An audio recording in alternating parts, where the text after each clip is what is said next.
Salam sejahtera bagi kita semua. Selamat pagi, Yahoo.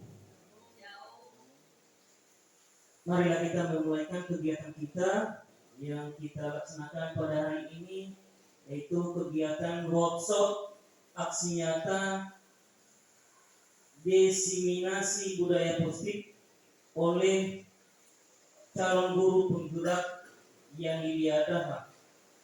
Ada beberapa rangkaian acara yang kita laksanakan pada kegiatan ini. Yang pertama, kata pengantar oleh moderator. Yang kedua, kata sambutan oleh ibu kepala sekolah. Yang ketiga, presentase materi oleh calon guru penggerak Ibu Yani Daha.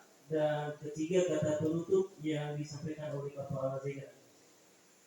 Sekarang kita masuk pada acara yang pertama, kata pengantar oleh moderator, kita anggap telah selesai.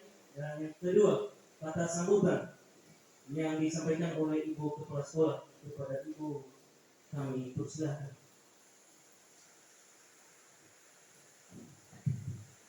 Baik, terima kasih kesempatan yang telah diberikan kepada saya untuk menyampaikan kata sambutan pada acara kita pada saat ini. Yang saya hormati Bapak Ibu Guru dan juga yang saya hormati Ibu CGP yang akan mempresentasikan kegiatan workshop pada hari ini. Saya sapa kita semua, ya Halo. Salam. Puji syukur atas kasih anugerah Tuhan buat kita. Pada saat ini dapat kita berkumpul di tempat ini walaupun cuaca kurang bersahabat, tapi kita masih tetap semangat untuk melaksanakan kegiatan kita pada saat ini. Bapak Ibu yang saya hormati, sesuai tadi yang disampaikan oleh pembawa acara, apa kegiatan yang akan kita laksanakan pada saat ini terkait dengan penyelesaian aksi nyata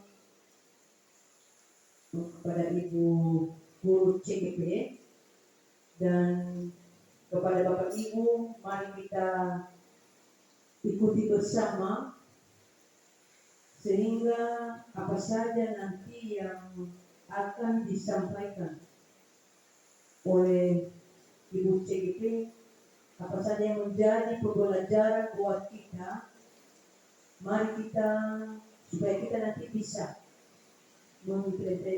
mengimplementasikan di sekolah kita ini, dapat kita melaksanakannya sehingga dapat meningkat mutu pendidikan kita di khusus di SD Papua 2 ini. Jadi acara ini mari kita bersama-sama mengikutinya dan semoga acara ini dapat berjalan dengan baik. Mari kita sukseskan bersama dan mari kita dukung bersama. Ini segala sesuatu kegiatan yang akan dilaksanakan tidak dapat berjalan dengan baik tanpa kerjasama dari Bapak Ibu Guru. Jadi secara pribadi kami dukung sepenuhnya dan juga Bapak Ibu Guru siap mendukung ibu-ibu CGP di sekolah kita ini.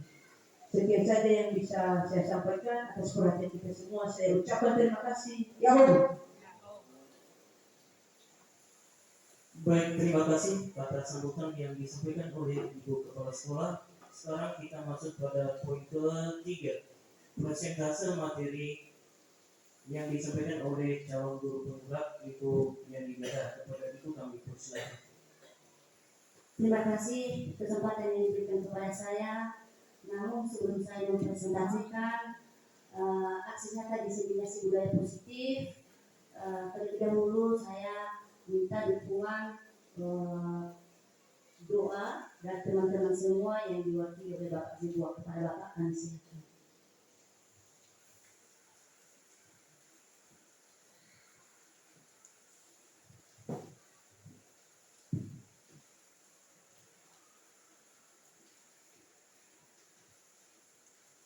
Baik, sebelum kita mulai saja, mari kita Tuhan sesuai dengan kepercayaan kita masing-masing. Bapa di surga, kami mengucap syukur atas anugerah yang Kau berikan kepada kami pada kesempatan yang berbahagia ini. Kembali Tuhan menyertai kami sehingga dapat kami berkumpul bersama dengan Bapak Ibu Guru dalam melaksanakan tugas dan aktivitas kami sebagaimana mestinya. Ya Bapa, segala kegiatan kami serahkan di hadapan-Mu pada pagi hari ini. Terlebih kegiatan kami yang kami awali, yaitu pada kegiatan presentasi aksi nyata yang dilaksanakan oleh rekan kami CGP pada hari ini. Kami serahkan di dalam tangan Tuhan, kiranya Kau menyertai dan membimbing kami dari apa yang disampaikan menjadi berkat anugerah-Mu kepada kami dan dapat berbagi bersama dalam melaksanakan tugas kami sebagai pendidik. Terima kasih Bapak, kami mengucap syukur. Amin.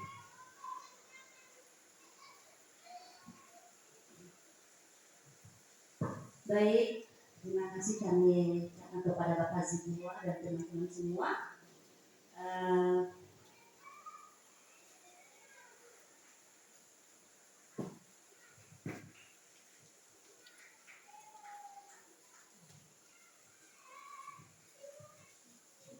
Salam guru penggerak. Perkenalkan nama saya Yeni Yendraha, calon guru penggerak angkatan 11 SDN Tuhaga Fua Domuzoi di Kabupaten Nias. Bapak Ibu, marilah kita senyum sejenak selama 30 menit. Bapak Ibu, saya ajak lihat kiri kanan senyum sebelum walaupun hujan, dan dengan kita senyum membuat suasana menjadi ramai kembali. Terima kasih Bapak Ibu.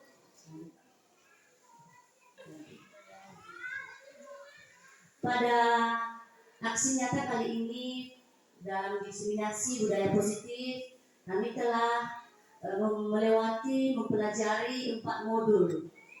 Dan kali ini adalah budaya positif. Namun dalam penyampaian budaya positif ini ada yang perlu kita perhatikan, di antaranya adalah perubahan paradigma belajar dalam lingkungan sekolah kita SD Tuhaga Fua Domuzoi, di mana perubahan paradigma belajar bahwa kita guru bukanlah satu-satunya sumber belajar atau teacher center, akan tetapi guru hanya menuntun murid agar mencapai kemerdekaan belajarnya sesuai dengan kodratnya masing-masing dan profil pelajar Pancasila. Bapak Ibu, kita di sini, kita sebagai pendidik, katakan kita ini bukan sumber pusat pembelajaran, tetapi tugas kita hanyalah menuntun siswa itu untuk mencapai keselamatannya sesuai dengan kodratnya masing-masing dan sesuai dengan profil pelajar Pancasila. Bapak Ibu, kita sudah tahu apa yang menjadi profil pelajar Pancasila kita di SD Tuhaga Fua ini. Sudah 3 tahun kita terapkan kurikulum merdeka, dan kita sudah tahu apa saja yang menjadi profil pelajar Pancasila. Di antaranya adalah beriman dan bertakwa kepada Tuhan, kreatif, mandiri, gotong royong, berwawasan global, dan itu saja, dan itulah isi daripada profil pelajar Pancasila. Bapak Ibu, seorang guru yang baik itu memiliki kemampuan dalam mewujudkan budaya positif di sekolah. Budaya positif tersebut dapat dijalankan dengan menerapkan konsep-konsep inti seperti disiplin positif, motivasi perilaku, kebutuhan dasar manusia, posisi kontrol restitusi, keyakinan kelas, dan segitiga restitusi. Jadi itulah kita sebagai guru di SD Tuhaga Fua ini, menjadi guru yang baik itu kita harus memiliki konsep yang benar seperti yang sudah kami tampilkan. Bapak Ibu, dalam disiplin positif ini ada banyak yang kita pelajari nanti di dalamnya, yaitu mengenai teori motivasi, posisi kontrol dan kebutuhan dasar manusia dan segitiga restitusi dan sebelum melakukan segitiga restitusi tentu sudah ada yang namanya keyakinan kelas. Bapak Ibu yang kami hormati, apa itu disiplin positif yang akan kita terapkan? Di sini dari bahasa Latin disiplin artinya belajar. Disiplin positif adalah menumbuhkan disiplin yang didorong dalam diri anak tanpa hukuman dan hadiah. Disiplin positif merupakan unsur utama terwujudnya budaya positif yang kita cita-citakan di sekolah. Disiplin positif juga merupakan suatu cara penerapan disiplin yang mengajari anak bertanggung jawab dan menumbuhkan kesetaraan diri berdasarkan nilai-nilai kebajikan. Bapak Ibu, apa saja yang kita harapkan di sekolah kita ini, yang kita cita-citakan di sekolah ini adalah lingkungan yang aman, nyaman, berbasis disiplin positif. Dan ini akan berdampak secara maksimal pada perkembangan dan pembentukan karakter peserta didik. Jadi Bapak Ibu, kalau lingkungan kita nyaman, aman, berbasis disiplin positif, tentu di sekolah kita anak-anak merasa nyaman dan tingkat perkembangan dan pembentukan karakter mereka juga akan meningkat. Bapak Ibu, di dalamnya apa yang menjadi nilai-nilai kebajikan, saya sudah menyebutkan tadi. Yang pertama kita tanamkan kepada anak-anak kita adalah profil pelajar Pancasila, yang mana tadi saya sampaikan di dalamnya beriman dan bertakwa kepada Tuhan Yang Maha Esa dan berakhlak mulia, berkebinekaan global, gotong royong, mandiri, kreatif dan bernalar kritis. Bapak Ibu, dari keseluruhan profil pelajar Pancasila sudah tercantum di dalamnya yang memulai nilai-nilai positif yang akan kita terapkan kepada peserta didik kita. Selanjutnya, bagian kedua adalah motivasi perilaku manusia. Ada 3 motivasi perilaku manusia, yaitu untuk menghindari ketidaknyamanan atau hukuman.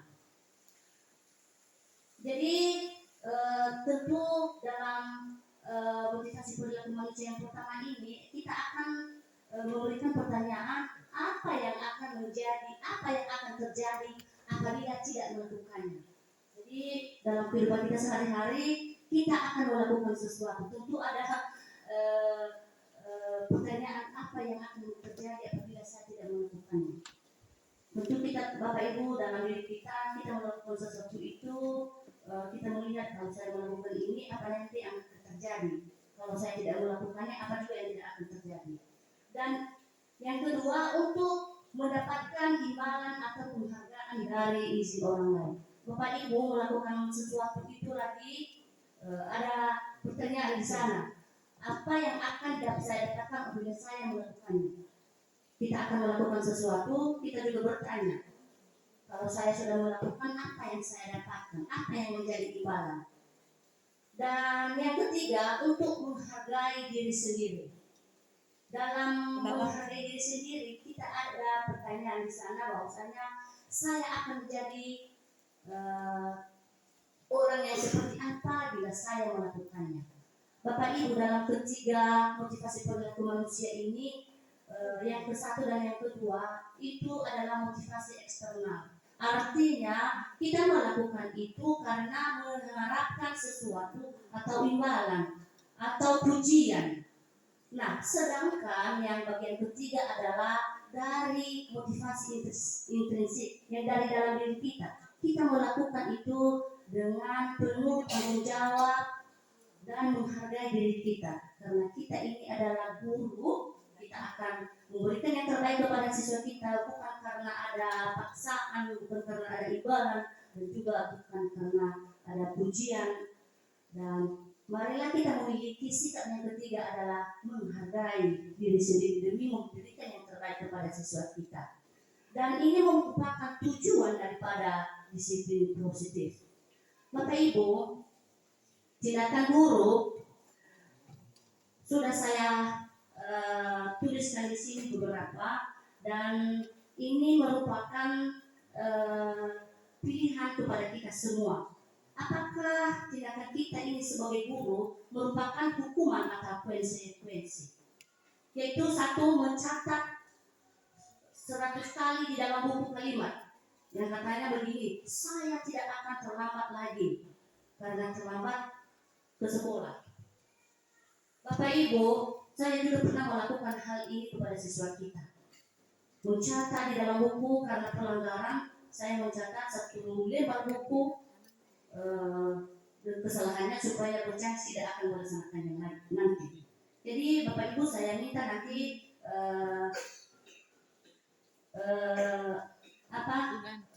pendapat dari Bapak Ibu, apa itu hukuman atau konsekuensi? Menurut Bapak itu, ya Ibu, hukuman atau konsekuensi itu? Hukuman. Yang kedua, lari mengelilingi lapangan basket 2 kali karena terlambat hadir di sekolah. Menurut Bapak Ibu, hukuman. Kemudian murid diminta untuk push up 15 kali karena tidak menggunakan masker di sekolah. Apakah itu hukuman atau konsekuensi? Hukuman. Ya, hukuman. Kemudian menggantikan kertas tugas teman yang telah dicoret-coret. Ya, konsekuensi. 5. Membersihkan tumpahan air di meja tulis karena tersenggol pada saat belajar. Konsekuensi. Konsekuensi. 6. Meminta murid tidak mengenakan sepatu seharian di sekolah karena tidak mengenakan sepatu hitam. Apakah itu hukuman atau konsekuensi? Konsekuensi. Kemudian ketujuh, lari mengelilingi lapangan basket 2 kali karena terlambat 10 menit untuk pelajaran PJOK. Ya, dari pernyataan kita Bapak Ibu, mari kita lihat kebenarannya. Nah, ini dia di atas. Mungkin Bapak Ibu melihat tadi yang mana yang konsekuensi, yang mana hukuman. Jadi yang hukuman ada 4, 1, 2, 3 dan 6, sedangkan konsekuensi adalah 4, 5, dan 6. Bapak Ibu, tentu kita berpikir apa sih hukuman dan konsekuensi? Apa perbedaan hukuman dengan konsekuensi? Dan hukuman itu adalah tidak terencana atau tiba-tiba. Murid tidak tahu apa yang akan terjadi atau tidak dilibatkan. Bersifat satu arah, berupa hukuman fisik atau psikis. Sedangkan konsekuensi adalah sudah terencana, sudah disepakati sesuai dengan peraturan. Murid tetap dibuat tidak nyaman dan sikap guru selalu memonitor murid. Itulah perbedaan hukuman dengan konsekuensi. Nah, yang akan kita berikan selanjutnya nanti adalah restitusi. Apa itu restitusi? Tentang kesalahan anak-anak kita, yaitu proses menciptakan kondisi bagi murid untuk memperbaiki kesalahan. Sekali lagi, proses menciptakan kondisi bagi murid untuk memperbaiki kesalahan. Dan yang kedua, proses kolaboratif yang mengajarkan murid untuk mencari solusi sendiri dari permasalahannya. Itulah yang akan kita berikan kepada anak-anak kita yang lebih baik daripada hukuman dan konsekuensi, yaitu restitusi. Karena di restitusi itu adalah proses untuk memperbaiki kesalahan anak kita, supaya mereka kembali pada perbuatan awal mereka yang baik. Nah, apa saja yang menjadi ciri-ciri restitusi Bapak Ibu? Jadi siswa kita belajar dari kesalahan, bukan menebus kesalahan. Kalau tadi di hukuman mereka kita suruh mencatat 100 kali, itu hukuman. Jadi menebus kesalahan mereka itu bukan merupakan jalan keluar. Jadi yang kita lakukan restitusi itu belajar dari kesalahan. Kemudian apalagi memperbaiki hubungan, menawarkan dan bukan memaksa. Restitusi ini adalah cara yang terbaik yang akan kita berikan kepada siswa, yang menuntun siswa melihat ke dalam dirinya sendiri. Restitusi ini menjadi kebutuhan dasar dan yang mendasari tindakan kita atau tindakan anak-anak. Restitusi ini berfokus pada karakter dan bukan tindakan. Berfokus pada solusi dan mengembalikan peserta didik yang berbuat salah pada kelompok. Jadi itulah ciri-ciri restitusi ini. Jadi segala sesuatu yang kita lakukan untuk mendapatkan apa yang kita inginkan, itulah kebutuhan dasar manusia seperti yang saya ceritakan ini. Bapak Ibu, selanjutnya adalah 5 kebutuhan dasar manusia. Apa saja 5 kebutuhan dasar manusia? Kita sebagai manusia dan termasuk saya adalah bertahan hidup, rasa kasih sayang, penguasaan, kebebasan, kesenangan. Kebutuhan dasar manusia yang pertama itu bertahan hidup. Apa saja yang ada di dalamnya adalah makanan, pakaian, istirahat, tempat berlindung, keamanan, dan kesehatan. Jadi di dalam bertahan hidup ini, kalau tidak ada ini, tentu kita tidak akan bisa bertahan hidup. Jadi kita akan mempertahankan posisi kita. Kemudian rasa kasih sayang. Rasa kasih sayang dan diterima, yaitu rasa diterima, dipedulikan, berbagi, bekerja sama, menjadi bagian dari suatu kelompok, dikasihi, mengasihi, disayangi, menyayangi. Itulah kebutuhan dasar manusia yang kedua. Kita juga mengalami hal demikian, Bapak Ibu. Kalau misalnya kita tidak dipedulikan, seakan-akan kita ini dipojokkan. Misalnya kalau kita berbuat salah, seakan-akan kita ini dieliminasi. Nah, itulah kebutuhan dasar manusia yang kedua. Yang ketiga adalah penguasaan. Dalam penguasaan, manusia melakukan hal karena penguasaan. Apa saja yang tercantum di dalam penguasaan itu adalah harga diri. Dia melakukan itu karena harga diri, karena keinginan untuk dianggap memimpin, berprestasi, diakui, didengar. Jadi kalau kita melihat di dalam kelas sering anak melakukan kesalahan, keributan, kalau kita tanya mengapa, ya dia itu karena dianggap hebat ibu, dianggap jadi pemimpin, dia itu melakukan itu karena sudah berprestasi ibu, dia itu melakukan karena harga diri, dia itu kan anak kepala desa, jadi wajarlah dia seperti itu. Itu namanya penguasaan. Kemudian yang keempat adalah kebebasan. Dalam kebebasan ini adalah mandiri, memiliki pilihan, mencoba hal baru, mampu mengendalikan arah dirinya. Nah, kadang-kadang melakukan sesuatu yang dilakukannya adalah dengan kebebasan.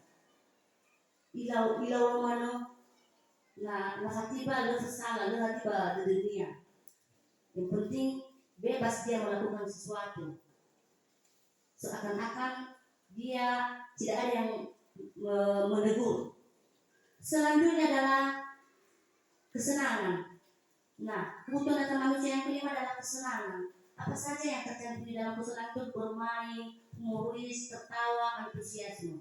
Bapak Ibu, dalam kelima ini yang kita miliki ini, masing-masing kita mempunyai. Dan marilah setelah kita mempelajari, mengetahui hal ini, tentu akan kita pilih yang terbaik dengan memilih posisi kontrol yang akan kita tampilkan berikut ini. 5 posisi kontrol yang akan kita berikan kepada peserta didik kita.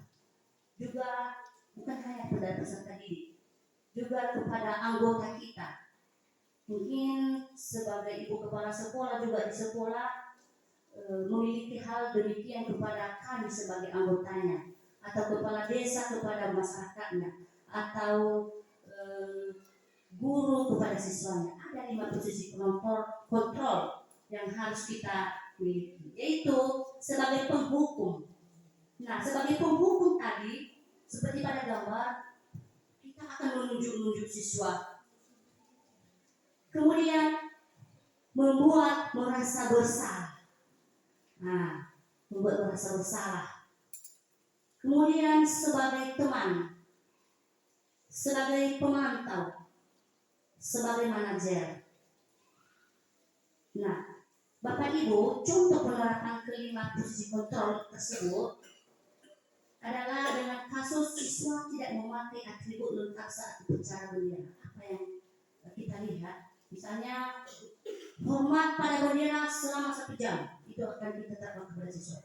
Kita melihat itu adalah sebagai posisi kita adalah sebagai penghukum. Bapak Ibu, apakah kita sudah melakukan hal demikian selama kita menjadi guru kepada siswa kita? Yang kedua, berapa kali berapa kali atau ibu katakan harus memberitahu kamu selalu saja mengecewakan ibu atau bapak. Berapa kali ibu atau bapak harus memberitahu kamu, selalu saja kamu mengecewakan bapak. Itu membuat merasa bersalah. Kalau kita melaksanakan itu kepada siswa kita, seakan-akan siswa itu merasa bersalah dan perasaannya juga tidak senang.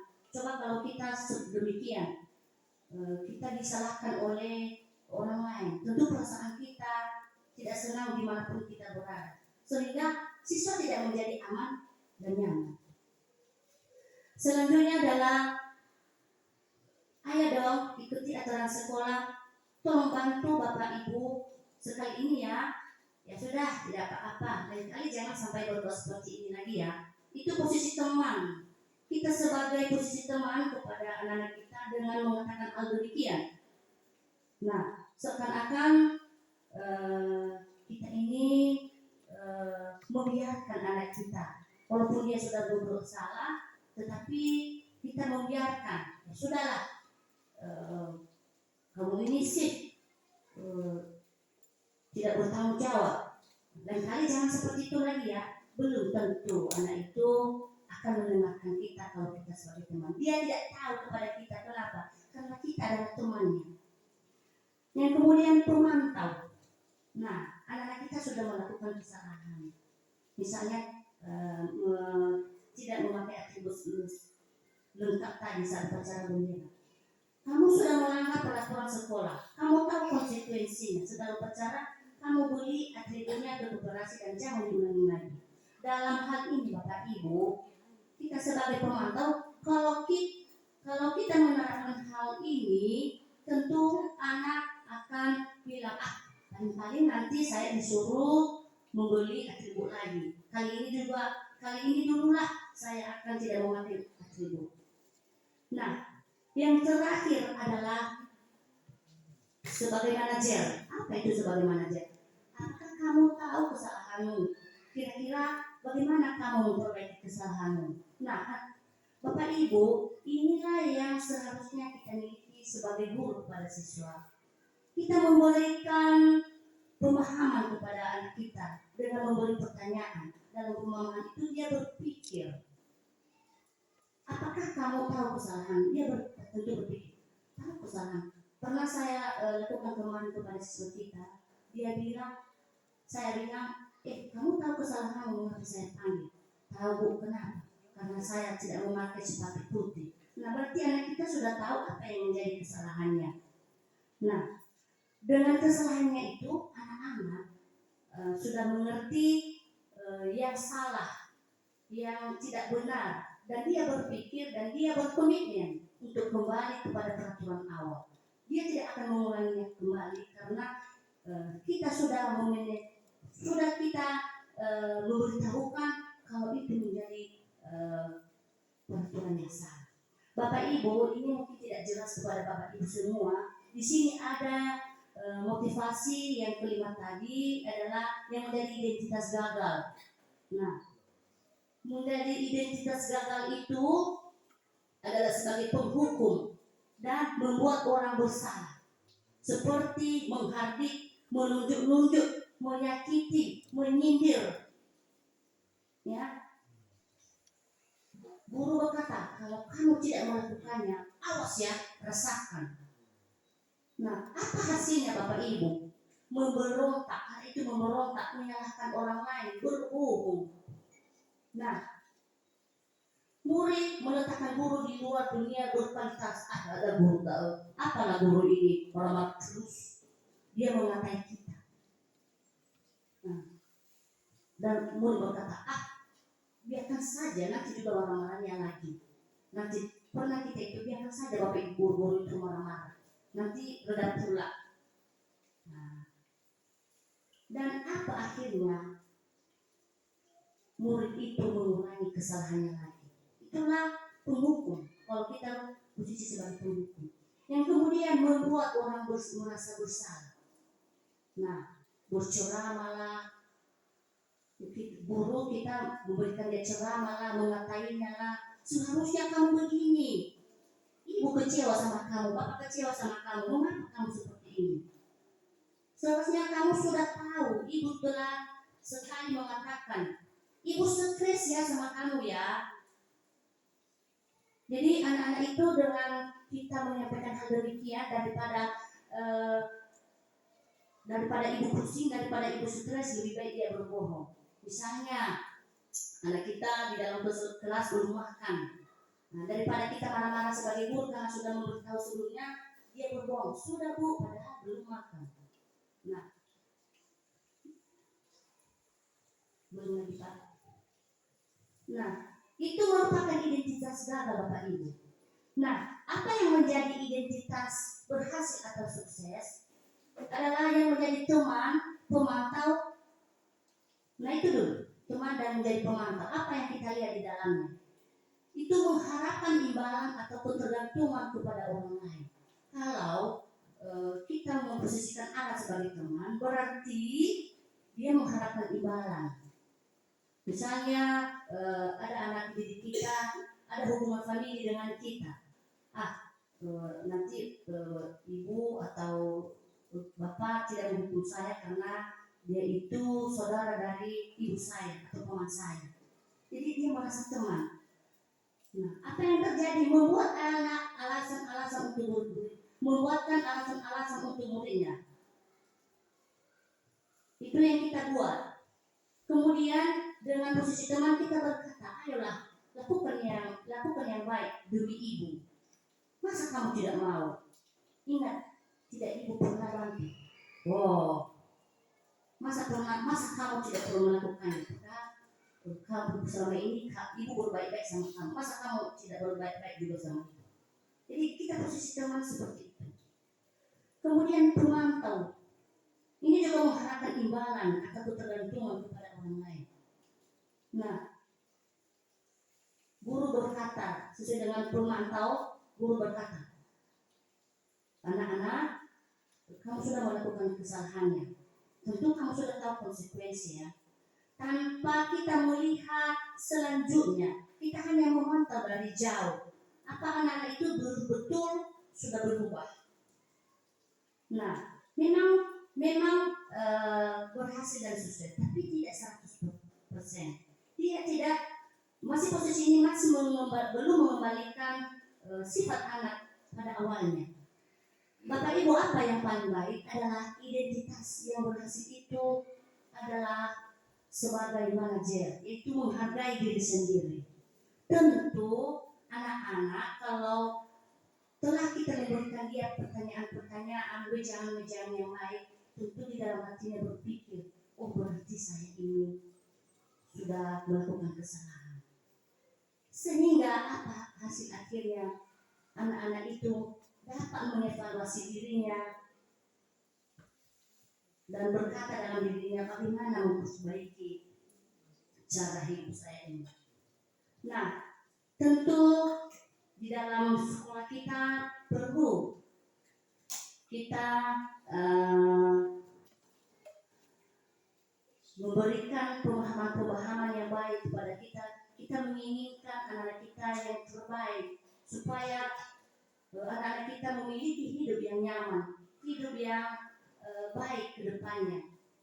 Nah, mencapai demikian di dalam kelas tentu kita membuat keyakinan kelas. Sebelum membuat keyakinan kelas, tentu ada prosedurnya Bapak Ibu. Yang menjadi keyakinan kelas nantinya, yang ditaati oleh siswa.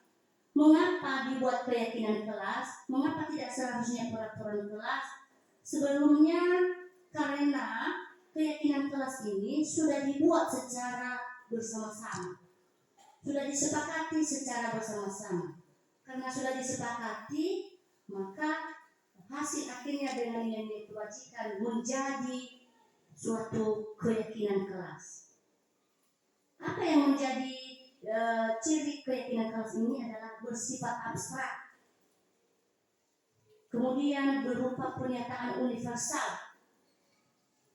kemudian dibuat dalam pernyataan positif, kemudian sedikit saja dan mudah diingat, kemudian sesuai dengan kondisi kelas dan sekolah sehingga mudah diterapkan.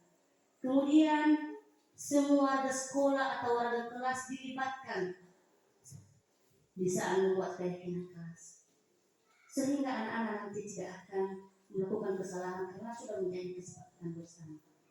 Bapak Ibu, di sini kami menulis peraturan-peraturan dan keyakinan kelas, nilai kebajikan yang dituju nanti kami harapkan dari Bapak Ibu guru untuk menilai. Yang pertama adalah selalu kembalikan buku pada tempatnya. Apakah itu kebajikan kelas atau nilai kebajikan yang dituju?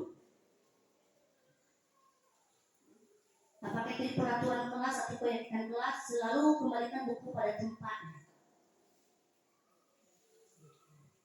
Ya, keyakinan kelas.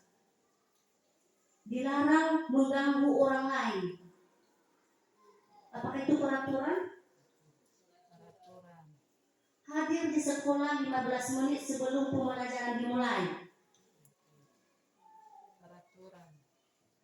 Dilarang melakukan kekerasan. Dilarang menggunakan narkoba. Bergantian atau menunggu giliran. Gunakan masker.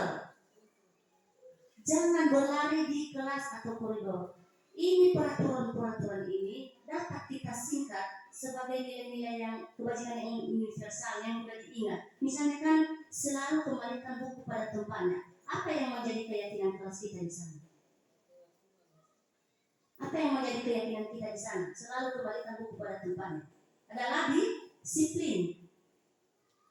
Sudah selesai memakai buku, kembalikan buku di tempatnya. Itu disiplin. Di dalam disiplin itu bukan hanya mengembalikan buku, disiplin datang ke sekolah. Jadi sudah termasuk yang poin ketiga tadi, hari di sekolah. Itu sudah disiplin.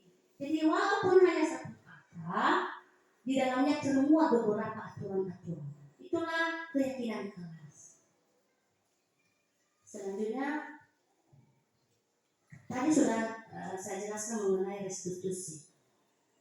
Restitusi ini sangat berguna, sangat bermanfaat dan sangat baik sebagai kita sebagai guru dan memimpin anak-anak kita. Kita tahu dulu apa itu restitusi.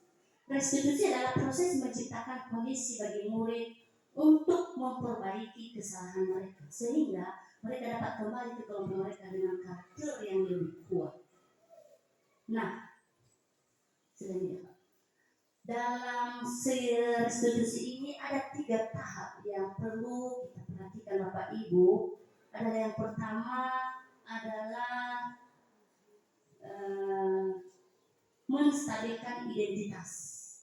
Yang kedua memvalidasi tindakan yang salah. Dan yang ketiga adalah menanyakan keyakinan. Dalam menstabilkan identitas, di dalamnya diharapkan setiap orang pasti pernah melakukan kesalahan. Itu pertanyaan-pertanyaan yang kita lakukan kepada anak-anak kita yang membuat kesalahan. Misalnya ada anak-anak kita yang membuat kesalahan, kita memberikan pertanyaan seperti ini. Kamu bukan satu-satunya yang pernah melakukan hal ini, sehingga anak-anak ini tidak merasa takut, tidak merasa grogi menjawab pertanyaan-pertanyaan kita. Kadang kalau kita memanggil siswa yang bermasalah, kadang mereka lari. Nah, dengan kita memberikan cara menyelesaikan masalah seperti ini, tentu dia akan berpikir sebentar.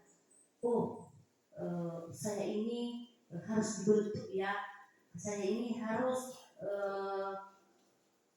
memenuhi perintah Bapak Ibu guru ya. Saya tidak takutlah.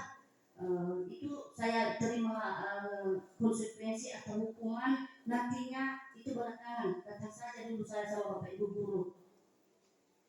Yang kita lakukan kemudian adalah memvalidasi tindakan yang salah. Nah, kemarin ada siswa kita sudah saya proses mengenakan kostum yang salah atau sepatu yang salah. Dia mengenakan sepatu yang putih di padahal ini satu upacara bendera. Saya panggil, nak, kamu tahu mengapa saya panggil? Tahu kenapa? Karena saya sudah memakai sepatu. Coba kalau saya tidak berbaik-baik bilang sama dia, hei, kenapa kamu memakai sepatu itu? Tentu dia lari dan takut. Nah, pertanyaan yang kedua yang kita lakukan kepada anak tersebut adalah, nak, mengapa kamu mau memakai sepatu itu?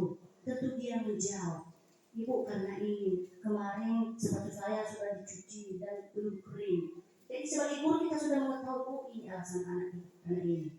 Nah, selanjutnya pertanyaan selanjutnya yang kita akan berikan adalah menanyakan keyakinan. Nah, memang kamu menanyakan hal demikian. Kamu memang sudah pakai sepatu ini. Tentu kalau kamu tidak pakai, tentu kamu tidak nyaman. Kalau ibu juga pernah, kalau ibu juga seperti itu, kalau tidak punya sepatu, tentu akan melakukan hal yang sama. Tetapi nak, ini memakai sepatu ini melanggar peraturan sekolah. Karena peraturan kita tidak akan memakai sepatu putih. Nah, sebagai anak sekolah, anak didik, apa yang kamu tahu keyakinan sekolah kita ini dengan kamu sudah melakukan kesalahan ini? Anak itu berpikir, oh, apa yang sudah pernah kami buat? Apa keyakinan sekolah yang sudah kami buat? Anak itu berpikir sejenak, oh itu bu, yang saya lakukan disiplin. Saya tidak mengenakan sepatu sekolah sesuai dengan peraturan. Jadi anak itu sudah tahu. Nah, selanjutnya, nah karena kamu sudah tahu, nah, apa yang menjadi tindakan kamu selanjutnya, karena kamu sudah tahu ini salah dan melanggar peraturan sekolah. Bu, kalau hari Senin lagi saya tidak akan memakai sepatu ini. Kalau memang sepatu saya sudah basah, kalau musim, saya tahu kalau musim hujan, hari Sabtunya sama hari Minggunya saya tidak akan mencuci sepatu hitam saya. Cukup saya lap saja, biar tidak basah kalau hari Senin saya pakai. Nah, itu contoh-contoh penyelesaian masalah. Marilah Bapak Ibu bagaimana mendidik kita, siswa kita seperti ini, kiranya dapat kita terapkan. Tidak, anak-anak kita tidak menjadi terbebani mereka, tidak menjadi takut kepada kita. Nah, dalam pertanyaan-pertanyaan tadi, di sini sudah kami tampilkan beberapa pertanyaan-pertanyaan dalam menstabilkan identitas seperti berbuat salah itu hal yang manusiawi. Di sini nanti sudah kami tuliskan Bapak Ibu mengenai dalam validasi kebutuhan dan kemudian menanyakan keyakinan. Ada beberapa pertanyaan-pertanyaan seperti apa yang nilai-nilai yang kita percaya di sekolah kita ini. Seperti saya menyelesaikan kasus seorang anak yang tidak mengenakan sepatu hitam di saat upacara tadi. Nah, dengan hal demikian Bapak Ibu, anak-anak dari kesalahannya berpikir dia tidak terburu-buru, oh kesalahan saya ini, dia berpikir sejenak, oh saya ini sudah berbuat kesalahan. Kita juga sebagai guru apalagi pikir ya. Pikir ini kalau pikir buat kita ada kesalahan langsung kita sekap nada itu. Padahal itu tidak bagus. Nah, kita harus memiliki sikap yang segitiga institusi ini. Ada untungnya kepada kita Bapak Ibu guru. Misalnya kalau kita amarah kita, mungkin dari rumah ada masalah kita, di perjalanan ada yang membuat kita emosi atau apa, di sekolah juga ada masalah kita, mungkin banyak tugas. Nah, ditambah masalah anak kita tadi, tentu Bapak Ibu guru akan marah besar, dan ini berdampak besar kepada anak, kepada diri kita dan juga anak didik kita. Nah, dengan kita melontarkan beberapa pertanyaan-pertanyaan, kita berpikir sejenak, amarah kita redah sejenak. Bapak Ibu, berikut ini akan kami tampilkan beberapa video-video yang menjadi pedoman kepada kita setelah saya melontarkan hal di atas, yang mana posisi kita sebagai Bapak Ibu guru.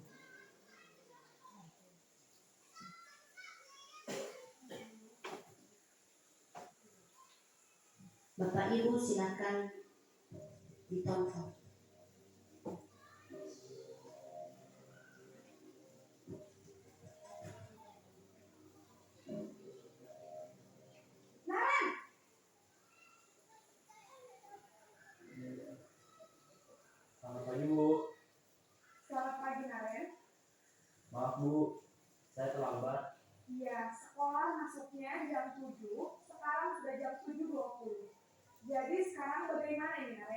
Maaf Bu, saya lupa setel alarm saya semalam. Baiklah, menurut kamu, keyakinan sekolah yang mana yang perlu kamu tingkatkan?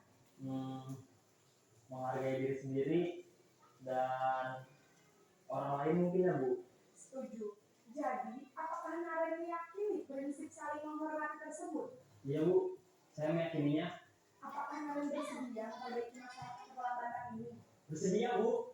Bagaimana kamu akan perbaiki masalah keterlambatan ini? Saya akan coba untuk tidak lupa menyetel alarm saya Bu. Baik, kalau Naren lupa menyetel alarm di rumah, ada orang yang kira-kira bisa bantu mengingatkan tidak? Ada Bu, kakak saya, Kak Emma. Ada lagi selain Kak Emma? Selain Kak Emma, ada ibu saya. Baik, jadi yang mengingatkan Naren adalah Kak Emma dan ibu kamu ya. Kira-kira akan mulai set alarm kapan nih Naren? Setelah pulang sekolah, akan segera saya lakukan. Baik, jadi Naren akan setel alarm untuk bangun besok pagi dan akan diingatkan oleh kakak dan ibunda Naren ya. Ada lagi yang mungkin perlu dilakukan Naren agar tidak terlambat bangun lagi? Tidak ada Bu. Baik Naren, terima kasih untuk kerjasama kamu. Sekarang kamu perlu kembali ke kelas untuk belajar. Baik Bu, terima kasih. Bapak Ibu, ini adalah posisi manajer. Nah, kita tahu tadi dalam menyelesaikan masalah, anak-anak merasa senang dari kesalahannya, dia tidak takut lagi. Dia sudah mendapatkan solusi dari permasalahannya. Mari kita lihat cuplikan selanjutnya.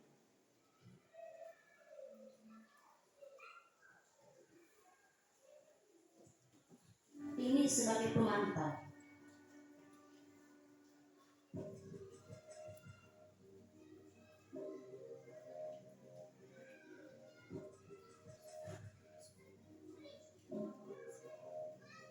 Naren,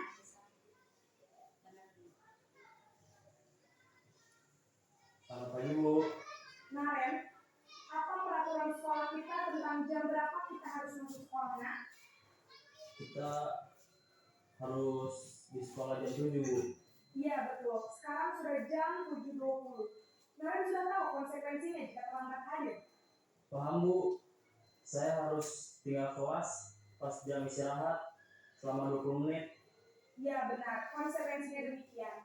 Jadi nanti jam 9.30 pas istirahat, kamu harus tinggal di kelas, kerjakan tugas tambahan untuk ketertinggalan kamu, ya.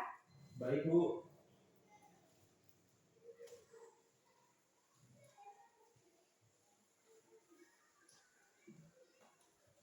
Sebagai membuat rasa bersalah.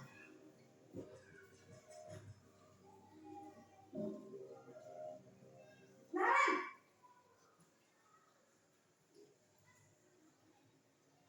Selamat pagi Bu. Naren, kamu kenapa terlambat lagi, nak? Ya Tuhan, Naren, kamu senang ya bikin ibu susah ya? Kalau kamu terlambat lagi, nanti ibu yang ditegur bapak kepala sekolah, nak. Disangka ibu tidak bisa membina kamu. Duh, gimana ini? Maaf Bu. Duh, Gusti Naren. Kamu suka ya kalau ibu ditegur bapak kepala sekolah? Terus, sekarang ibu harus tulis apa yang di buku absen? Ini kamu sudah sering terlambat loh. Ibu harus apa coba? Maaf Bu. Maaf sekali. Ya sudah, lain kali jangan bikin ibu susah lagi ya nak ya. Ibu tidak akan kuat lagi kalau kamu begini terus. Bisa jantungan kalau ibu ditegur bapak kepala sekolah. Sana cepat kelas. Maaf ya Bu. Maaf sekali. Sebagai penghukum.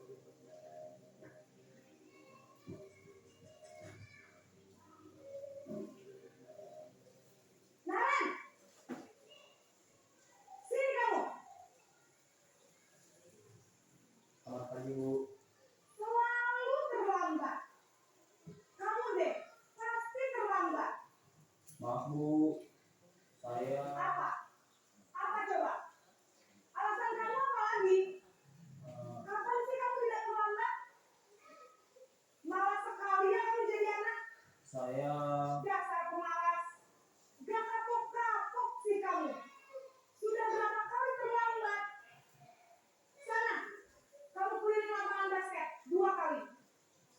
saya harus ke lapangan basket, Bu.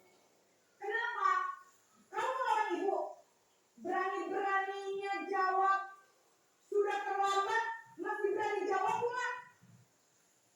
Sekarang keliling lapangan basket 5 kali sekalian. Biar kapok. Cepat, pergi sana ke lapangan basket.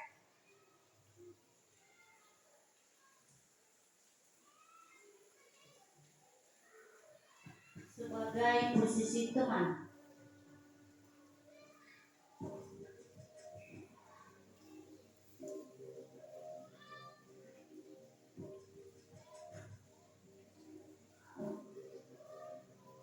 Naren,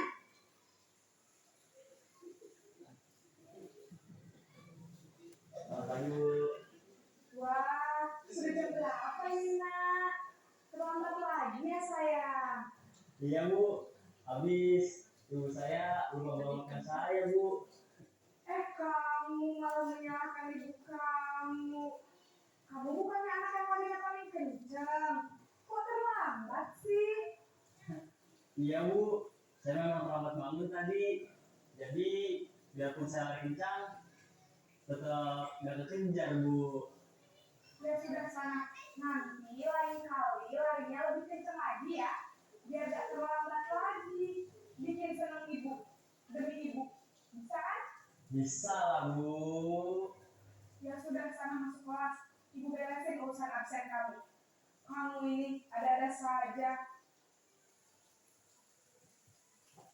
nah Bapak Ibu, 5 cuplikan video yang saya tayangkan tadi, kita sebagai guru di posisi mana kita berada?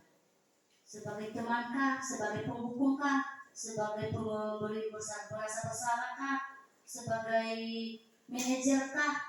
Mari Bapak Ibu dengan melihat demikian, tentu keempat hal tadi dapat kita melihat bahwa melaksanakan memberi hukuman demikian karena ada imbalan, ya, ada imbalan seperti pada posisi teman tadi. Nah, coba pada posisi manajer, anak-anak tahu dengan kesalahannya dan berpikir tidak akan mengulanginya kembali.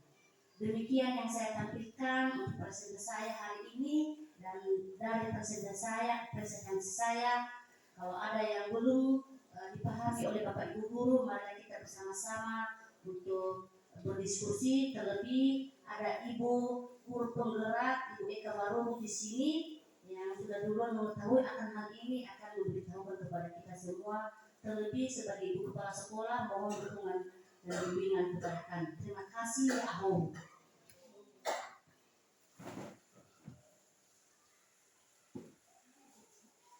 Baik, terima kasih. Presentase yang disampaikan oleh Ibu calon guru penggerak, Ibu Yani Raha. Dan sekarang kita masuk pada ruang diskusi kepada Bapak Ibu agar memberikan beberapa pertanyaan atau berupa saran dan kritikan kepada calon guru penggerak atas materi yang disampaikan. Untuk lebih berjalan, mari kita buka cermin 1, 2, 3 kepada Ibu kami persilakan.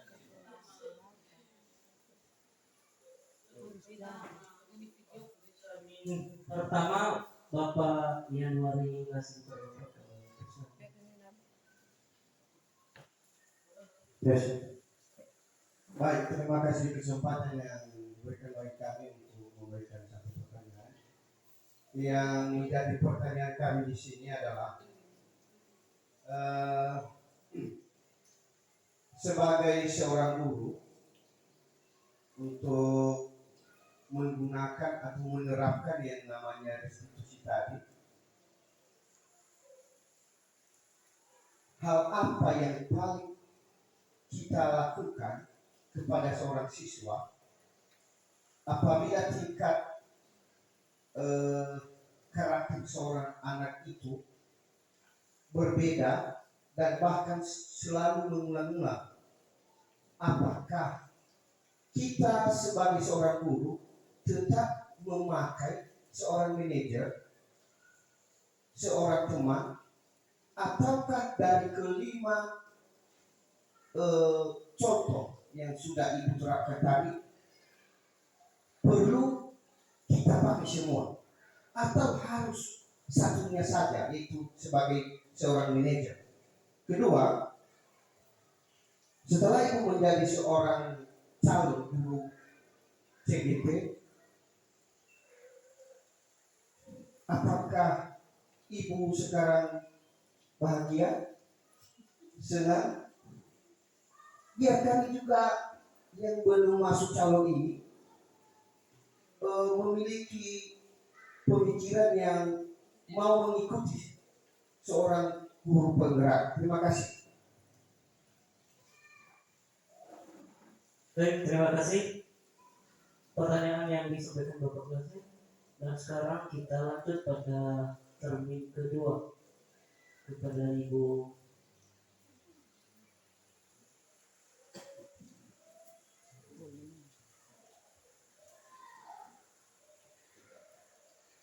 Bagaimana Bu? Kita lanjutkan pertanyaan atau dijawab dulu?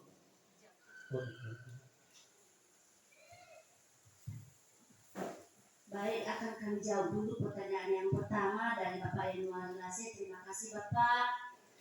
Pertanyaannya dari kelima, posisi kontrol sebagai guru yang akan kita laksanakan atau sudah kita lakukan kepada peserta didik kita. Tadi telah saya jelaskan dalam menyelesaikan masalah. Sudah saya kasih tadi contoh atau cuplikan kelima video yang mana di dalamnya adalah sebagai pendukung, merasa bersalah, sebagai teman, sebagai pemantau, dan sebagai manajer. Nah, Bapak Ibu, sebagai penghukum, pembuat rasa bersalah dan pembuat rasa bersalah itu sebagai teman itu, sebagai pemantau itu tentu pernah kita lakukan sebagai guru. Dan setelah saya mempelajari dari modul ini, ternyata itu adalah tindakan yang gagal sebagai guru yang akan kita laksanakan kepada siswa kita. Mengapa? Karena dengan identitas penghukum dan membuat orang bersalah, anak-anak akan menghindari hukuman. Mungkin di sini dia tidak melaksanakan hukuman, di lain tempat dia melaksanakan kesalahan.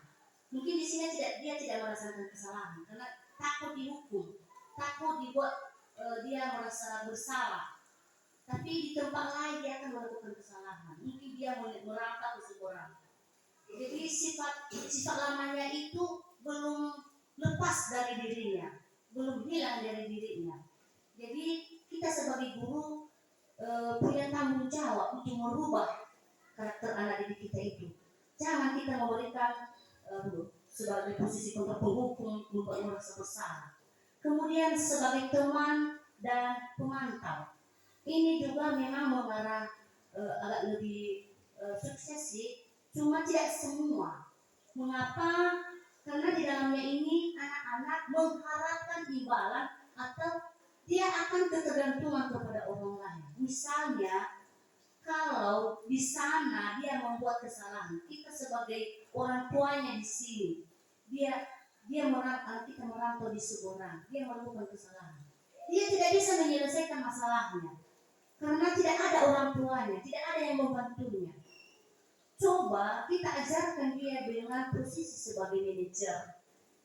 Dengan posisi sebagai manajer menyelesaikan masalahnya dengan segitiga restitusi tadi, dia akan berpikir, oh, kemanapun saya mau pergi, saya mau langkahkan kaki, saya akan berbuat baik karena berbuat tidak baik itu membawa dampak yang buruk bagi saya. Dia berpikir demikian, sehingga dia kembali kepada sifatnya yang awal, yang baik. Dan itu yang kita harapkan sebagai Bapak Ibu guru. Terima kasih Bapak. Selanjutnya, apakah saya sebagai CDP bahagia karena telah mengikuti pendidikan guru penggerak. Wah, kalau dikatakan bahagia ya tetap bahagia Pak. Saya juga merasa bahagia. Awalnya mengikuti guru penggerak ini saya hanya ikut-ikutan, ya, mengikut-ikutan kepada ibu guru penggerak yang sudah duluan. Seperti apa sih guru penggerak itu?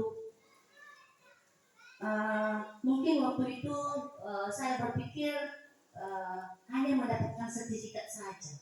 Tetapi setelah saya dalami, setelah saya menjalani prosesnya, ternyata di dalam pendidikan guru penggerak itu banyak hal-hal baru. Sebagai guru, kita dalam membimbing siswa,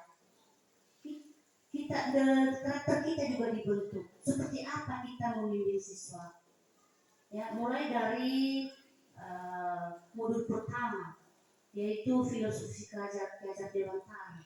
Kita sebagai guru menuntun, bukan menuntut. Kita menuntut siswa dari ketidaktahuannya menjadi tahu, dengan harapan dia menjadi sukses dan mencapai keselamatan yang tinggi.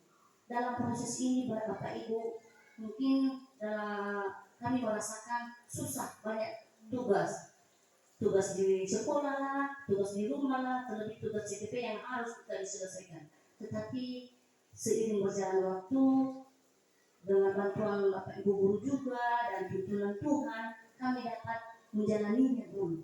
Selalu kami membuat tugas-tugas kami sesuai dengan yang ditugaskan kepada kami. Saya bahagia Bapak Ibu. Kalau ada program ke depan di angkatan 12, saya himbau Bapak Ibu guru semua untuk ikut. Karena di dalamnya kita diajar bagaimana cara menjadi guru yang sejati. Terima kasih.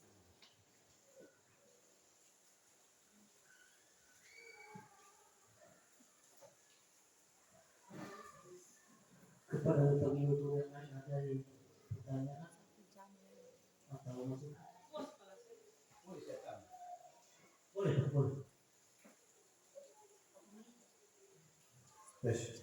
Baik, sebenarnya tadi yang sudah dijelaskan memang bagus, tapi pada saat kita menjadi seorang guru, tentu dalam 5 poin yang sudah diterapkan, kalau sekiranya kita hanya menilai siswa di lingkungan sekolah, maka saya rasa tidak cukup. Dari hari kemarin saya sudah menonton beberapa video bagaimana seorang guru memberikan atau melakukan suatu hukuman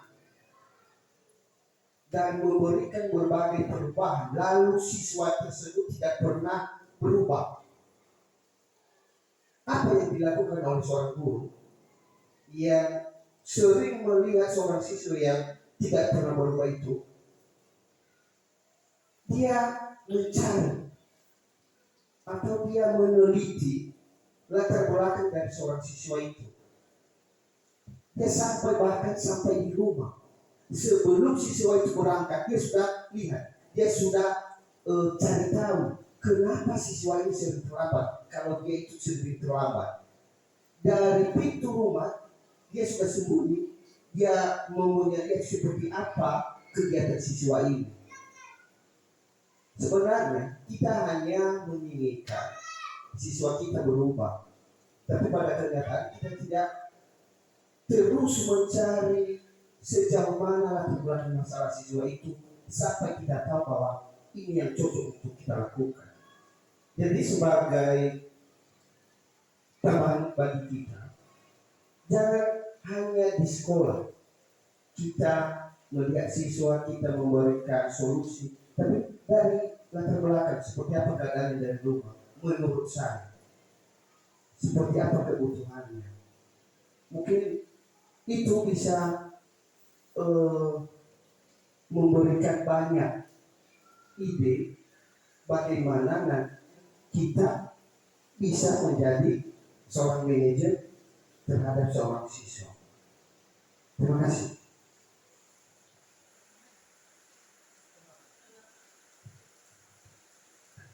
Baik, terima kasih Kami ucapkan kepada Bapak Yanuari Nase telah memberikan penguatan-penguatan kepada kami juga sebagai CDP, dan hal ini marilah kita semua sama-sama melaksanakan menerapkan hal demikian dengan tujuan untuk membimbing mengarahkan anak-anak kita ini untuk mencapai keselamatan dan kebahagiaan. Terima kasih.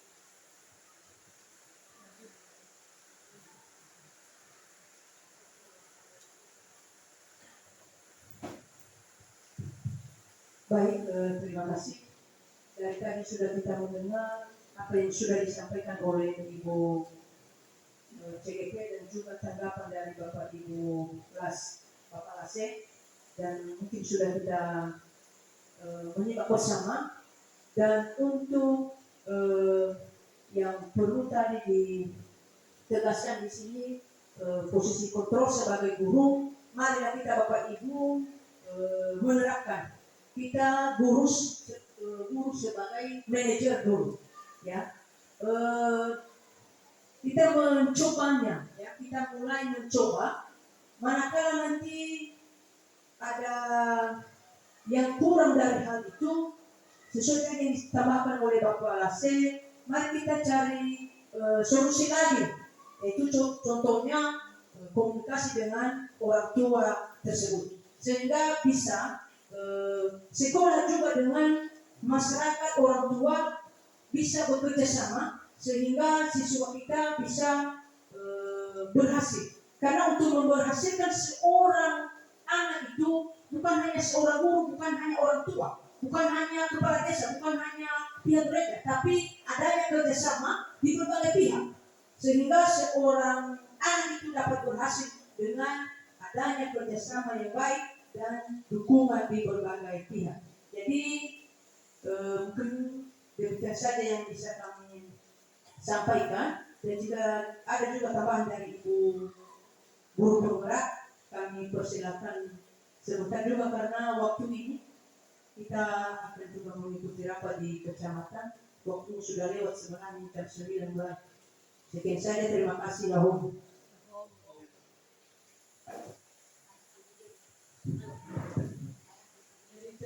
Terima kasih kesempatan yang diberikan kepada kami pada pagi hari ini. Kami merasa apresiasi kegiatan yang telah dilaksanakan oleh Ibu CGP kita, Ibu Yani Dianraha. Walaupun sederhana penjelasan, namun dapat mengena di dalam hati kita masing-masing.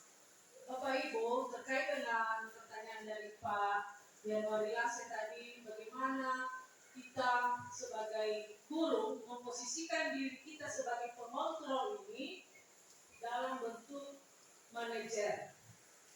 Bagaimana apabila anak didik kita ini, peserta didik kita ini berulang-ulang dia melakukan kesalahan yang sama.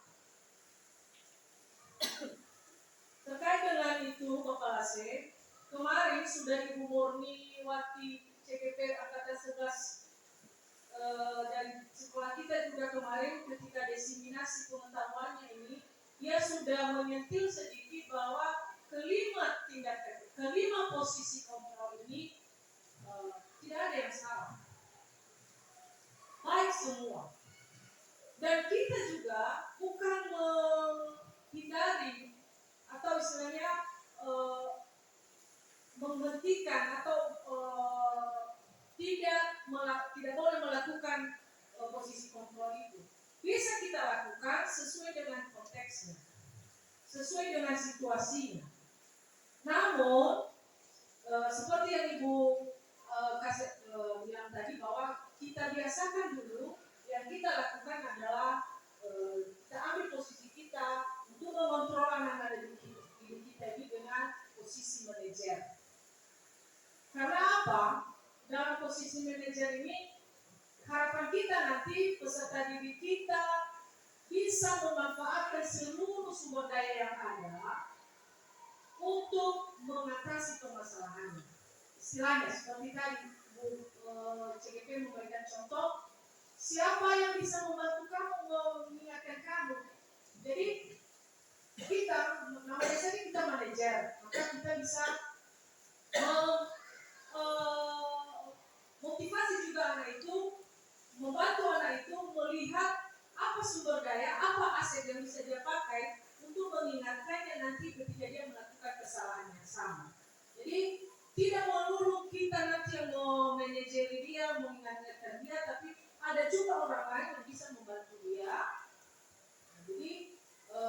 untuk tidak mengulangi kesalahan yang sama. Jadi seperti tadi, dia minta bantu kepada kakaknya, minta bantu kepada ibunya. Jadi bisa dari kecil, dari dini, kita sudah bisa membentuk dia menjadi pemimpin, ya, agent of change, agen perubahan nanti di masa depan.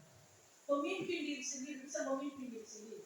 Kalau terus kita pakai posisi kontrol sebagai penghukum, membuat merasa bersalah, sepertinya nanti di masa depan anak didik ini tidak bisa mandiri, tidak bisa memecahkan permasalahannya sendiri. Namun ketika kita sebagai seorang guru memposisikan diri kita sebagai manajer, maka sebagai pembelajaran juga baginya, sebagai latihan juga baginya bagaimana menebalkan karakternya supaya dia bisa menjadi manajer bagi dirinya sendiri. Jadi dia bisa mengatur dirinya sendiri. Demikian tanggapan pertama dari saya. Terima kasih.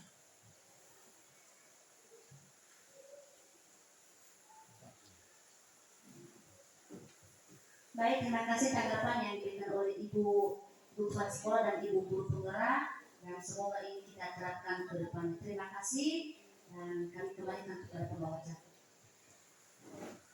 Baik, terima kasih. Beberapa perbuatan yang disebutkan oleh Ibu Kepala Sekolah dan Ibu Guru Penggerak. Sekarang kita masuk pada acara yang terakhir, kata penutup yang disampaikan oleh Bapak Kami. Baik, terima kasih kesempatan yang telah diberikan kepada kami untuk menyampaikan kata penutup pada kegiatan ini. Sebelum saya menyampaikan sepatah dua kata-kata, saya sapa Bapak Ibu semua. Yo,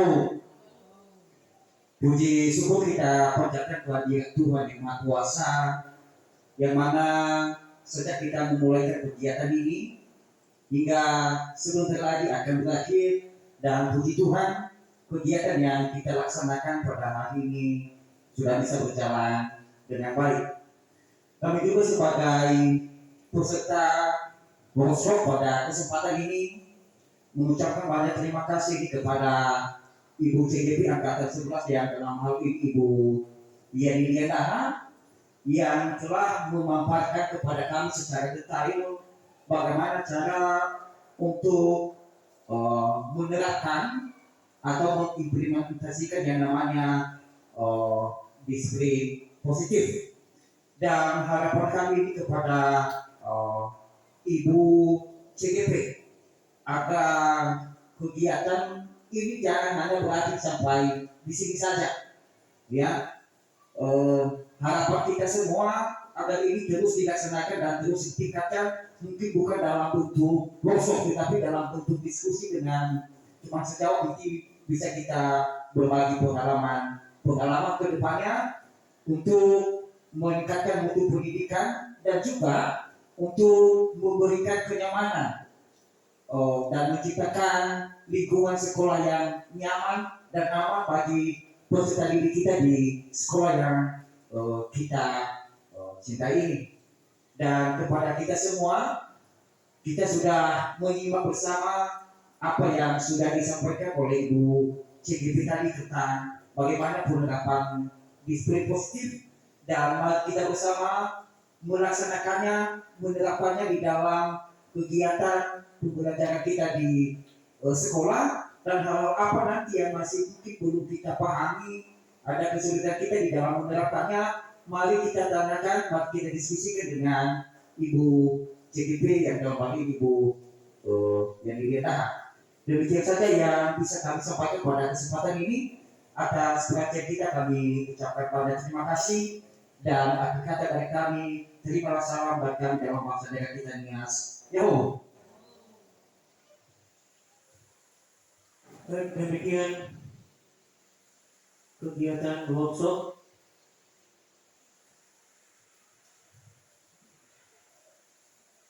dalam hal pembuatan aksi nyata diseminasi budaya positif yang disampaikan oleh Ibu CGP yang dilihat, dan kita akhiri, saya sapa kita semua.